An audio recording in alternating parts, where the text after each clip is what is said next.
हैरानी नहीं, हैरानी तो होने के सवाल ही कि आशीष जी और बंसल जी ने मिल के ये बाकी तीन लोग हैं इनको पछाड़ दिया है। अच्छा, हाँ, कैसे बताएंगे आशीष?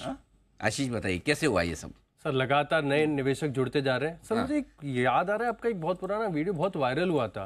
आपने बोला कि जब ऐसे ओपन आउटराई वगैरह होता था तब विदाउट गुजराती कोई मार्केट में एंट्री नहीं कर सकता। हाँ, वो मैंने बोला था कि स्टॉक मार्केट में सक्सेसफुल होने के लिए, मतलब एज ए फ्लोर पे जाके ब्रोकर या ट्रेडर बनेंगे, सबसे पहली कंडीशन है कि आपको गुजराती आनी चाहिए। फिर बाद में वो हर्ष गोयनका साहब ने उसको ट्वीट किया था, हाँ must qualification for stock market traders. याद है, हाँ। है ना, ये हमारे जानते हैं विश्वेश जी વધારે લેવાનું, ઘટાડે વેચવાનું, તબલા તોડ તેજી, ये सारे वो तो गुजरात से आते हैं, है ना। हाँ, सो काफी सालों तक सर ये ट्रेंड भी रहा है कि नंबर ऑफ निवेशकों की बात करें, चाहे एडिशन हो या टोटल हो, western part of the India सबसे ज्यादा रहा है, यानी गुजरात और महाराष्ट्र। ये दो जगह ऐसी थी कि जिसमें मैक्सिमम नए एडिशंस आपको देखने को मिलते थे। लेकिन कोविड के बाद से जो नए एडिशंस हुए हैं, इसमें बहुत ही इंटरेस्टिंग ट्रेंड सामने निकल कर आया है कि उत्तर भारत यानी नॉर्थ इंडियंस अगर आप देखें तो ये भी जमकर मार्केट में काफ़ी इंटरेस्ट रख रहे हैं और लगातार इनकी संख्या बढ़ती जा रही है। सबसे पहले अगर आप देखें तो क्षेत्र के लिहाज से जो नॉर्थ इंडिया की मैं बात कर रहा हूँ, FY20 में यानी कोविड के समय अगर आप देखें तो केवल 88 लाख जो है निवेशक थे, जो कि बढ़कर अब 3.57 करोड़ हो गए। आप परसेंटेज चेंज देखिए कि 4 साल में कितनी बड़ी बढ़त यहाँ पर देखने को मिली है, 304% है। पश्चिम भारत में अगर आप देखें तो यहाँ पर तो बोलबाला लगातार रही, लेकिन दक्षिण में भी 172% की ग्रोथ FY20 से लेके अब तक देखने को मिली है।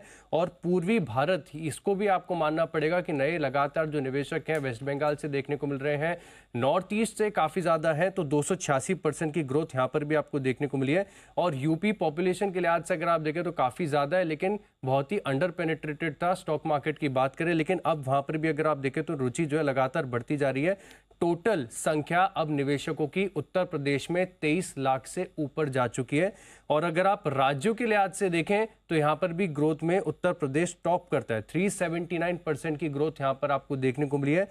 दूसरे स्थान पर है राजस्थान, जहां पर 326% की ग्रोथ है। और ये FY20 से लेके FY24 के बीच में मैं आपको बता रहा हूं। मध्य प्रदेश 389% है, महाराष्ट्र अगेन 181% है, गुजरात 130% है, कर्नाटक 184 है, पश्चिम बंगाल में भी अगर आप देखें तो 190% की ग्रोथ देखने को मिली। लेकिन बहुत ही इंटरेस्टिंग ट्रेंड है कि FY20 से लेके FY20 अब तक का जो लेटेस्ट डेटा हमारे पास है, इसमें अगर आप देखें तो उत्तर प्रदेश ये टॉप कर रहा है परसेंटेज के लिहाज से। परसेंटेज में, लेकिन लो बेस का भी तो फायदा होगा। हाँ, उत्तर प्रदेश बहुत लो बेस है। उत्तर प्रदेश का बेस लो था, अब उत्तर प्रदेश में सबसे ज्यादा नए निवेशक आ रहे हैं। ग्रोथ वहां से ग्रोथ, नए निवेशकों की ग्रोथ वहां से। नंबर ऑफ इन्वेस्टर्स अभी भी महाराष्ट्र गुजरात वहीं से ज्यादा, नंबर ऑफ इन्वेस्टर्स वहीं से ज्यादा है। लेकिन नए investors in terms of percentage ज्यादा अब वहाँ से आ रहे हैं। लेकिन महाराष्ट्र गुजरात में बेस भी बड़ा है थोड़ा। तो लेकिन ये इंटरेस्टिंग, बट हाँ, नो लॉन्गर एक ही एरिया का डोमेन है, अब बाकी एरिया से भी आपको ये डेटा भी निकालिए ना, कहाँ से कितने इन्वेस्टर्स हैं, ये डेटा आपके पास ये भी निकालना पड़ेगा। ये भी निकलवाए कि अब 18 करोड़ के आसपास के जो डिमेट अकाउंट हो गए कहाँ किस ज्योग्राफी से, वो भी एक आइडिया चलेगा। नो डाउट नए तो उत्तर प्रदेश से काफ़ी आ रही है, ये बात सही है आपकी। कोई विशेष टिप्पणी